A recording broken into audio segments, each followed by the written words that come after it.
এই ভিডিওতে আমরা কয়েকটি প্রশ্নের উত্তরের মাধ্যমে সরল সুদ সম্পর্কে সম্পূর্ণ ধারণাটি শিখব। এখন প্রথম প্রশ্নটি হলো আসল বা মূলধন কি? আসল বা মূলধন হলো যে টাকা ব্যাংকে বা পোস্ট অফিসে রেখে সুদ পাওয়া যায় তাই হলো আসল বা মূলধন। একে সাধারণত পি এই চিহ্নটি দিয়ে প্রকাশ করা হয়।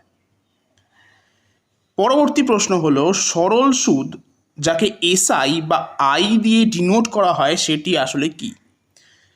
যদি আমি ব্যাংকে ১,০০০ টাকা রেখে বছরের শেষে ৫০ টাকা পাই, তাহলে এই ৫০টাই হবে সুদ।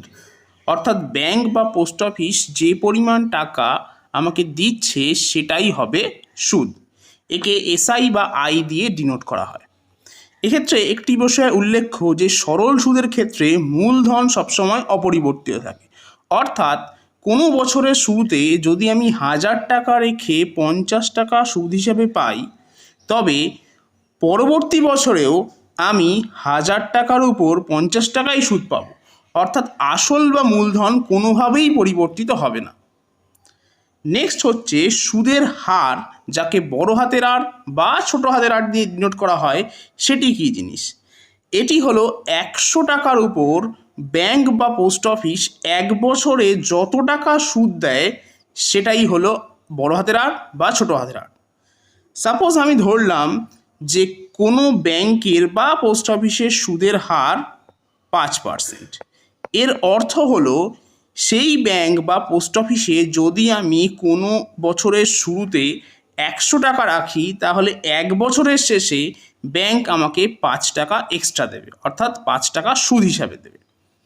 নেক্সট হলো সময়। সময়কে সাধারণত বড় হাতের টি বা ছোট হাতের টি দ্বারা প্রকাশ করা হয়। তবে এক্ষেত্রে উল্লেখ্য যে সরল সুদের ক্ষেত্রে সবসময় সময়কে আমাকে বছরেই প্রকাশ করতে হবে। এখন যদি আমাকে মাসে দেওয়া থাকে তবে সেই মাসকেও বছরে রূপান্তরিত করতে হবে। কিভাবে করব? আমরা জানি যে ১ বছর সমান সমান ১২ মাস, তাহলে ১ মাস সমান সমান হবে ১-এর ১২ বছর। একইভাবে যদি দিন দেওয়া থাকে তবে দিনকেও আমাকে বছরে প্রকাশ করতে হবে। যেমন আমরা জানি যে ১ বছরে হয় ৩৬৫ দিন, তার মানে একদিনে হবে ১/৩৬৫ বছর। এরপর আমি আসছি আসল সূত্রে। যেই সূত্রটা হলো আই সমান সমান PRT/100। এটা আমরা সবাই জানি যে সরল সুদের ক্ষেত্রে সূত্রটি হলো P/R/T/100, যেখানে P হলো আসল বা মূলধন, আর হলো বার্ষিক সুদের হার, টি হলো সময় বছরের প্রকাশিত বাই ১০০। এবার প্রশ্নটা হচ্ছে সূত্রটা কেন এরকম? তো এবার আমরা সূত্রটাকে স্থাপন করার চেষ্টা করব। এখন যেহেতু মূলধন পি, আরটা হলো সুদের হার, টিটা হলো সময় বছরের প্রকাশিত এবং আই হলো সুদের পরিমাণ।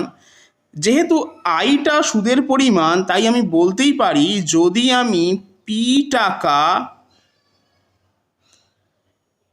টি বছরের জন্যে কোনো ব্যাংকে রাখি, তাহলে আমি পাবো আই টাকা সুদ হিসাবে।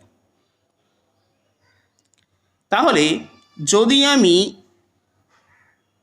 ১ টাকা টি বছরের জন্য রাখি, তাহলে আমি সুদ হিসাবে পাবো I/P টাকা। একইভাবে যদি আমি ১ টাকা ১ বছরের জন্য রাখি, তাহলে সুদ হিসাবে পাবো I/P × T টাকা। এখন যদি আমি ১০০ টাকা ১ বছরের জন্য রাখি, তাহলে আমি পাবো I × ১০০/P × T টাকা। এবং একটু আগেই আমরা বলেছি ১০০ টাকা ১ বছরের জন্য রাখলে ব্যাংক যে পরিমাণ সুদ দেয় সেটাই হলো আর। তাহলে আমি লিখতেই পারি যে এই যে অংশটা আমি পেলাম, এই অংশটা সমান সমান হবে আর। তাহলে এবার এখান থেকে যদি আমি আই এর মান বার করতে চাই, তাহলে আমি পাবো যে আই সমান সমান আর × P × T/১০০, অতএব PRT/১০০। অর্থাৎ আমাদের সূত্রটা চলে এলো। ঠিক এই কারণের জন্যেই আমরা সরল সুদে আই সমান সমান পিআরটি বাই 100 এই সূত্রটি ইউজ করি। নেক্সট প্রশ্ন হলো সুদাসল বা সবৃদ্ধিমূল কি? সুদাসল বা সবৃদ্ধিমূল হলো সুদ প্লাস আসল, অর্থাৎ পি এর সঙ্গে আমি যদি আই বা এসআই যোগ করি তাহলে যা পাবো সেটাই হবে আমার সুদাসল। এবার আমরা আসবো 7th প্রশ্নে, তবে তার আগে আমি একটু অংশ মুছে নিচ্ছি।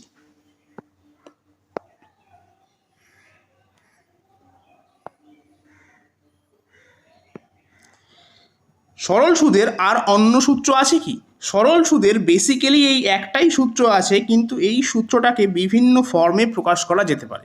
যেমন এখানে আই সমান সমান আমরা লিখেছি পিআরটি বাই 100, তাহলে এখান থেকে আমি পি সমান সমান লিখতেই পারি যে আই ইন্টু 100 বাই আরটি। আবার এখান থেকে আমি এটাও লিখতে পারি যে আর সমান সমান আই ইন্টু 100 বাই পিটি। আবার এটা থেকেই আমি এভাবেও লিখতে পারি যে টি সমান সমান আই ইন্টু 100 বাই পিআর। অর্থাৎ মেন সূত্র একটাই, তার থেকে আমরা এই তিনটে সূত্র ডিরাইভ করতে পারি।